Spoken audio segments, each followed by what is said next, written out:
Over 20 years ago, I coined the expression, think big, and it's been a part of my life ever since.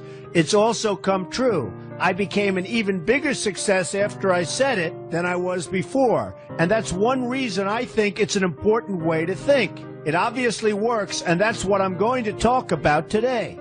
What I said exactly in my first book, The Art of the Deal, is as follows. I like thinking big. I always have. To me, it's very simple. If you're going to be thinking anyway, you might as well think big. That book was a bestseller, and it's considered a business classic at this point. But I never thought those words would become bestsellers in their own right. It's an interesting point that I'm famous for two very short statements. Think big and you're fired.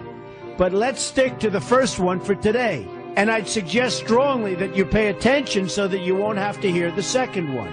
Thinking big starts with the details and grows from there. Because I'm a builder, I'm very aware of the importance of having a good foundation. You can't take chances in construction. You can't be haphazard and say, well, maybe this will work, maybe it won't, so let's try it and find out. Because a lot of people will be at risk. I have to know if something will work or not. Every inch has to be accounted for. In other words, thinking big starts with being thorough. So number one, be thorough.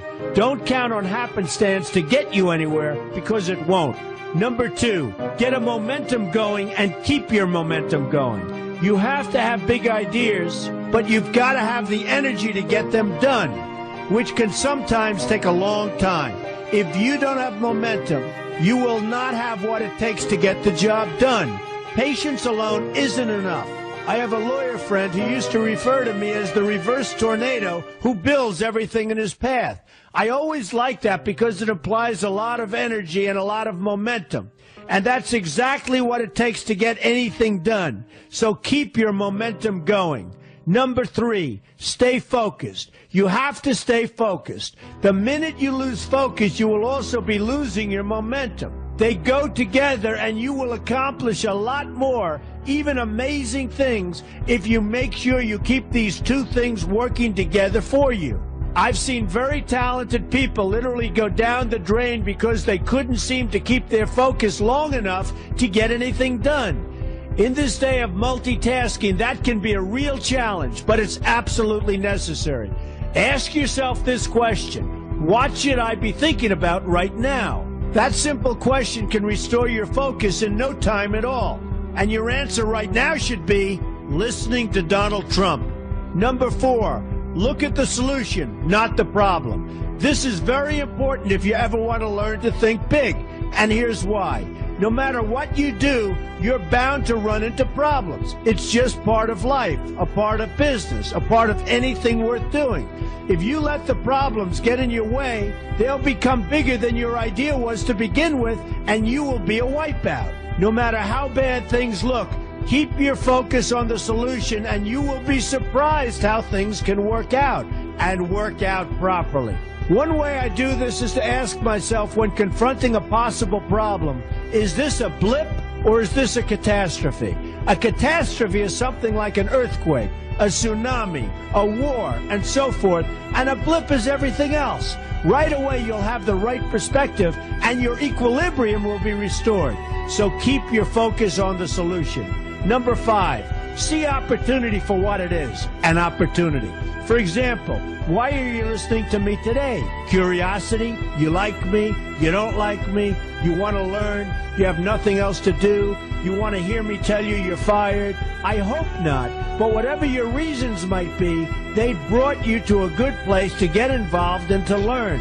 And that's an opportunity right there. People think that because I'm rich and famous that I know everything. I know a lot. But one thing I know is that I don't know everything. So I ask myself this question every day.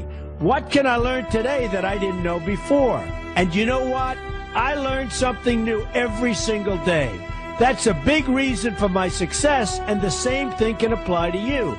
Take the time to see today as an opportunity, and you'll be surprised by what can come your way. Be open to new ideas, and you will be creating your own opportunities before too long. Number six, know everything you can about what you're doing.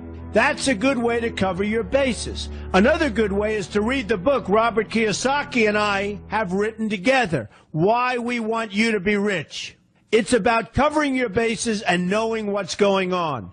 I remember when some guys came in to meet with me about a great idea they had for an atrium for a building on Wall Street. It was a beautiful idea except for one thing. None of them had thought about how the building would be supported around this fabulous atrium. They didn't take into account the steel columns that were necessary to support a 72-story building. A very big and embarrassing oversight that could have been avoided if they'd taken the time to think about what they were doing. Don't let that happen to you. Know what you're doing first. Number 7, be lucky. Remember the old saying, the harder I work, the luckier I get. Well, it happens to be true.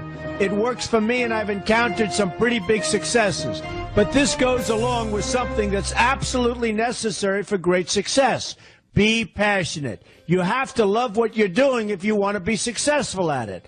My father told me that it's absolutely true. I might work 7 days a week, but it doesn't seem like work to me because I love what I'm doing. If you don't like what you're doing, find something else to do, or do it part-time until you can find something full-time. You will never be successful, happy, or healthy unless you're doing what you love to do. That's just the way it is. So give it some thought. In fact, give it a lot of thought. For example, if you're feeling frustrated, there are 2 ways to look at the situation. Frustration can mean that maybe you're expecting too much, or it can be an indication that you know you should be, or could be, doing more. Use frustration as a motivator. Use it to get where you want to go instead of staying where you don't want to be. But above all, be passionate. That's the fast track to success, no matter what your interests are. Number 8, see yourself as victorious. That can zap negativity immediately and put a positive spin on problems. I've gotten to the point where I see problems as challenges that I'll enjoy meeting and dealing with. My point here is that no matter what you do, you will encounter problems. Why not see them as challenges instead and know that you are more capable of dealing with them? That's positive thinking with a realistic slant.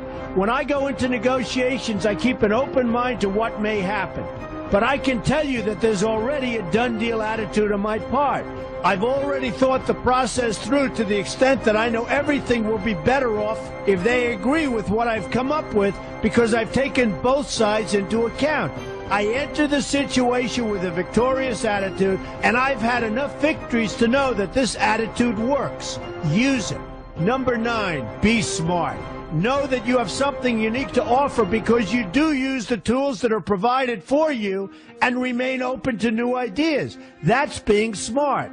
That's also where innovation comes from. Being smart means you know how to use what you've got. That doesn't mean there's nothing left to learn, but it means that you will have the ability to learn and move forward with success. And success is very important. Success is what you want. Just be successful. Believe me, you'll be happier. I know people who have had very few real advantages in life, and yet they've managed to become giant successes. They figured out how to use what they had, not to dwell on what they didn't have. I'm convinced that everyone has something useful to offer, and if you apply yourself diligently, you'll find that you have what it takes to succeed, and you're going to be a lot happier for it. Number 10, above all, never give up. Never, never, never give up. The only time you will be a failure is if you quit trying. Only losers quit. The biggest losers in the world are quitters. Winners keep on going. So whatever you do, never give up. My father always used to harp, never give up, son, never give up. Don't ever quit. I never want to see you give up or quit. Well, my father was a smart guy, and I listened to him. And remember, think big.